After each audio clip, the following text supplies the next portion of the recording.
मुर्दाबाद मुर्दाबाद मुर्दाबाद मुर्दाबाद मुर्दाबाद ये कांग्रेस हमारा है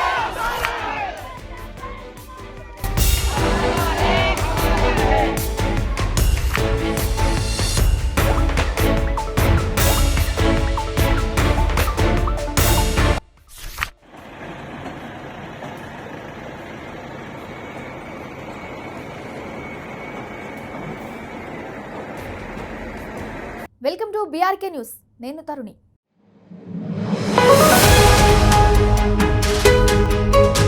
తెలంగాణలో ఏం జరుగుతుంది? పచ్చని ప్రకృతి ఒడిలో ఉన్న తెలంగాణని పాడుబడ్డ తెలంగాణగా మారుతుందా?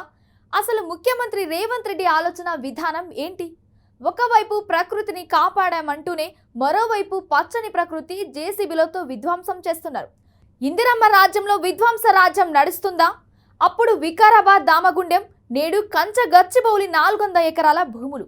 అసలేం జరుగుతుంది? ఇలా అన్ని ప్రశ్నలకు ఇవాల్టి స్పెషల్ స్టోరీలో తెలుసుకుందాం. తెలంగాణలో కాంగ్రెస్ పాలన ఇదే తొలిసారి. తెలంగాణ ప్రత్యేక రాష్ట్రం ఏర్పడ్డప్పటి నుంచి 2 దఫాలుగా బీఆర్ఎస్ పరిపాలించి ఇక మూడోసారి కాంగ్రెస్ కు ప్రజలు పట్టం కట్టారు. దీంతో తెలంగాణలో భారీ మార్పులు చేర్పులు చేసేందుకు సీఎం రేవంత్ రెడ్డి కీలక నిర్ణయాలు తీసుకుంటున్నారు. ఇది ఈ ఏడాదిలో జరుగుతున్న 2వ అతిపెద్ద అటవీ నరికివేత.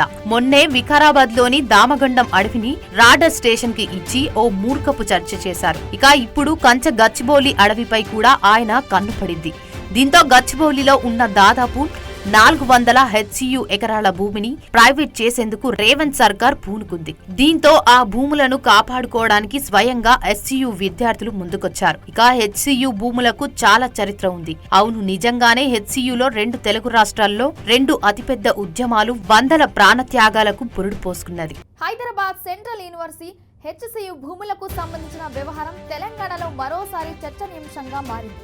టీజీఐఐసీకి కేటాయించిన స్థలాన్ని ఆదివారం చదును చేస్తుండగా విద్యార్థులు అడ్డుకునే ప్రయత్నం చేశారు. ప్రభుత్వానికి వ్యతిరేకంగా నినాదాలు చేశారు. ఈ సందర్భంగా విద్యార్థులు పోలీసులకు మధ్య తోపులాట చోటు చేసుకోవడంతో ఉద్రిక్తత వాతావరణం నెలకొంది. దీంతో ఈ వ్యవహారం మరోసారి చర్చనీయాంశంగా మారింది. ఈ క్రమంలో అసలు హెచ్సియు భూముల వివాదం ఏమిటి? విద్యార్థులు ఎందుకు ఆందోళనకు దిగారు? ప్రతిపక్ష పార్టీల నేతలు ఏమన్నారు? అసలు వివాదానికి కారణాలేమిటి? ప్రభుత్వం ఏం చెబుతుంది అనే విషయాలు తెలుసుకుందాం. హెచ్సియు భూముల వివాదంపై విద్యార్థుల వాదనలు తారాస్థాయికి చేరాయి. ఈ హెచ్సియు భూముల విషయంలో ప్రభుత్వం జీవోలు, నిర్ణయాలు మరోలా ఉన్నాయి. రంగారెడ్డి జిల్లా షేర్లింగంపల్లి మండలంలోని కంచె గచ్చిబౌలిలో హైదరాబాద్ సెంట్రల్ యూనివర్సిటీ ఏర్పడినప్పుడు 2300 ఎకరాల భూములు యూనివర్సిటీ పరిధిలో ఉండేవి. ఆ తరువాత కాలంలో కొంతమేర ఆక్రమణలు పోగా ప్రస్తుతం యూజీసీ లెక్కల ప్రకారం 1800 ఎకరాల భూములు మాత్రమే ఉన్నాయి. అయితే అందులో తాజాగా 400 ఎకరాలు తెలంగాణ ప్రభుత్వం స్వాధీనం చేసుకుంటే ఇక యూనివర్సిటీకి మిగిలేది 1400 ఎకరాల భూములు మాత్రమే. ఈ భూముల్లో మష్రూమ్ రాక్ వంటి 2000 సంవత్సరాల క్రితం చారిత్రాత్మక ఆనవాళ్లతో పాటు జీవ వైవిధ్యానికి ప్రతీకగా నిలిచిన ఈ భూములను ప్రభుత్వ ఐటీ సంస్థలకు కేటాయించడం సరికాదంటూ విద్యార్థి సంఘాలు అభ్యంతరం వ్యక్తం చేయడంతో పాటు ఇటీవల ఈ భూములు తెలంగాణ రాష్ట్ర మౌలిక సదుపాయాల సంస్థకు టీజీఐఐసీకి కేటాయిస్తూ ప్రభుత్వం విడుదల చేసిన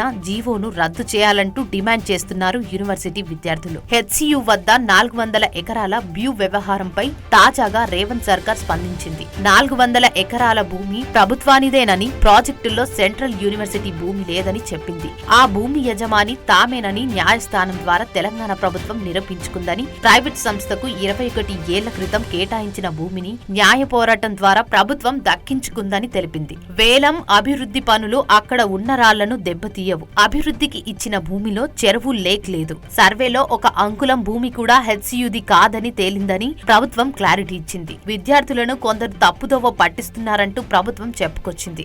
హైదరాబాద్ సెంట్రల్ యూనివర్సిటీ హెచ్సియు భూముల వివాదం, ఆందోళనలు, నిరసనలు జరుగుతున్న విషయం తెలిసిందే. ఈ నేపథ్యంలో పలువురు రాజకీయ ప్రముఖులు, సినిమా ప్రముఖులు స్పందిస్తూ వారి అభిప్రాయాలు వ్యక్తం చేస్తున్నారు. ఇటీవలే కల్కి డైరెక్టర్ సైతం తనదైన శైలిలో ఈ భూములు అమ్మకాలపై స్పందించారు. ఈ క్రమంలోనే ప్రముఖ నటులు, రాజకీయ విశ్లేషకుడు ప్రకాష్ రాజ్ కూడా ఈ వివాదంపై తనదైన శైలిలో స్పందించారు. విద్యా సంస్థలకు కేటాయించిన భూములను వాణిజ్య అవసరాలకు ఉపయోగించడం అన్యాయమని ప్రకాష్ రాజ్ అభిప్రాయపడ్డారు. విద్యా సంస్థలకు కేటాయించిన భూములను వాణిజ్య అవసరాలకు ఉపయోగించడం అన్యాయమని ప్రకాష్ రాజ్ అభిప్రాయపడ్డారు. ఈ మేరకు ఆయన ఎక్స్ లో పోస్ట్ పెట్టారు.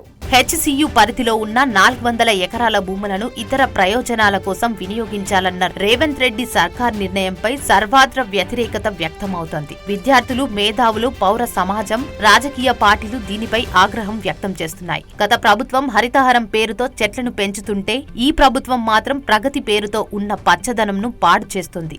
దీంతో రాష్ట్ర ప్రభుత్వం ఈ భూములను వాణిజ్య అవసరాలకు ఉపయోగించాలనే ఆలోచనలో ఉందని ఆరోపణలు వెల్లువెత్తుతున్నాయి. ఈ సందర్భంగా స్పందించిన ప్రకాష్ రాజ్ తన అభిప్రాయాన్ని వ్యక్తం చేశారు. ఈ విధ్వంసం ఎంత మాత్రం ఆమోదయోగ్యం కాదు, ఇది మంచిది కాదు. ఇలాంటి దారుణమైన చర్యకు వ్యతిరేకంగా నేను విద్యార్థులు, పౌరులకు మద్దతు ఇస్తున్నాను. మన భవిష్యత్తు కోసం ఈ నిరసనను షేర్ చేసి విస్తృతం చేయాలని ప్రతి ఒక్కరిని అభ్యర్థిస్తున్నాను అంటూ ట్విట్టర్ వేదికగా ప్రకాష్ రాజ్ తెలిపారు. విద్యా సంస్థల భూములు ప్రజల భవిష్యత్తును తీర్చిదిద్దే సాధనాలు. వాటిని వ్యాపార అవసరాల కోసం తాకట్టు పెట్టడం అత్యంత దౌర్భాగ్యమైన పరిణామం. ఇది తక్షణమే ఆగాలి. విద్యార్థుల హక్కులను హరిస్తే భవిష్యత్ తరం ప్రశ్నించకుండా ఉండదు. ఇలాంటి నిర్ణయాలు విద్యా వ్యవస్థ మీద నమ్మకాన్ని దెబ్బతీస్తాయి అంటూ మరో పోస్ట్ లో ప్రకాష్ రాజ్ పేర్కొన్నారు.